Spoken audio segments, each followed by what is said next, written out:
Hello everyone, welcome back to Elite English Club, and today I brought poem A Tiger in the Zoo from First Flight book. So let's start the poem. First of all, we will know about George Leslie Norris, who is the poet of the poem. So he was born in 1921 and he was expired in 2006. He was a prize-winning Welsh poet and short story writer. He is considered as most important Welsh writers of the post-war period, and his literary works have won many prizes. His famous works are Finding Gold, The Loud Winder, Phoenix Living Poets series, Ransoms. So, I hope you know the poet's biography. So, let's start the introduction of the poem. The poem written by Leslie explains the agony and helplessness of a caged tiger that lives in a zoo. Here the poet is explaining the natural image of the nature. So he was just describing, because he was a nature lover poet, and he was describing that one side the tigers who was free in the jungle, and the other side in a zoo. So he explains what his life could be if he had been a free animal. The poet has tried to explain about the condition of animals that are caged by human beings for their own fun, and he feels helpless and so upset with how they spend their life. So first stanza, poet says, he stalks in his vivid stripes the few steps of his cage. On pads of velvet quiet in his quiet race. Stalk means proudly follows. He was just following the few steps in his cage, but proudly. And stripes, it means he was yellow color, in yellow stripes. So on pads of velvet quiet in his quiet race, he has a paws of tiger, which is so puffy and velvet. So he was inside with rage, inner side is rage, anger, but he is not showing his anger. He is showing his anger through his walks, through proudly walks. He should be lurking in shadow, sliding through long grass near the water hole where plump deer pass. First of stanza poet to describe the image of the caged tiger. Now he is asking about the jungle tiger who is free in the jungle, who is lurking in the shadow, who was just waiting for his prey, and he was hiding in the long grass just to look after the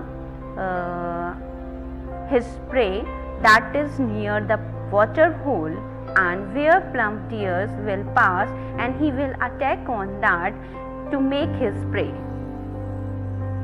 In stanza 3, he should be snarling around houses at the jungle's edge, bearing his white fangs, his claws, terrorizing the village.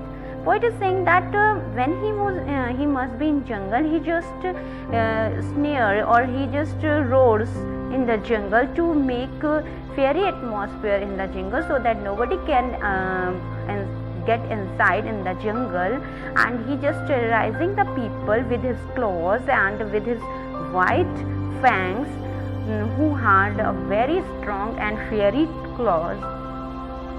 So he was just making a fiery atmosphere around his jungle edge.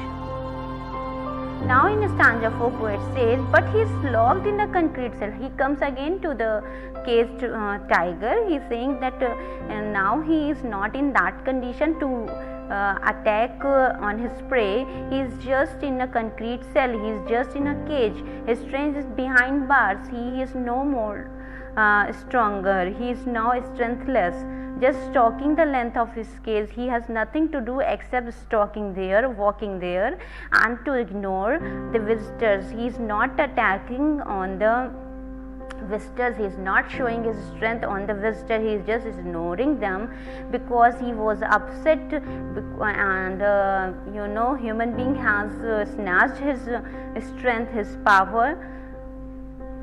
In stanza 5, poet says, hears the brass voice at night, the patrolling cars. Here the poet says that tiger is listening the voice of patrolling cars in the night. He is totally alone in the night. He can hear only the voice of patrolling cars and stares with his brilliant eyes. He always stares in the sky during the night, and he was just seeing the brilliant stars. It can change his destiny so that he can be out from the cage.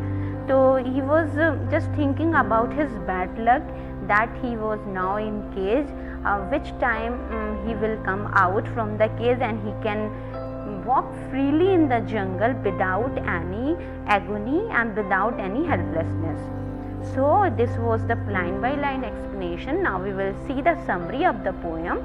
The poem begins with a description of a tiger that is very beautiful and is walking in his little cage. He has beautiful stripes on his skin and has velvet-like soft paws. But the tiger is not happy and is quite angry about being confined in the tree. The poet says that if the tiger was not confined to the zoo cage, he would have been hiding himself behind the long grass near some water body in order to catch its prey, that is the deer. Also, he would have terrorized the residents of the village around the forest area. But the reality is totally opposite to this. Now he is in cage and he is totally helpless. He is ignoring the visitor. He is not showing his strength to the visitors, and he is not, praying, or he is no longer praying for his hunger. He was confined in a cage which was made up of strong building materials and was helpless there. He could not show his power to the visitors. Therefore, never try to terrorize them. The tiger is described as being powerless and agonized by the poet. He says that during night also he is alone, hearing the voice of patrolling vehicles of police and looking at the stars, so that when stars will change of his life. The cage life has totally changed the tiger's personality. Who was a daring animal, now he become timid, or now he become helpless. The poet is trying to say that the animal which is famous for its fearlessness and freedom is confined and sad due to the human beings who want to derive pleasure by looking at him in the zoo cage. So this was the poem. I hope you like it, and if you have any query, please watch and please comment my comment box, and here my Hindi version video is also available. You can watch both videos, whatever suits you. So till then, take care.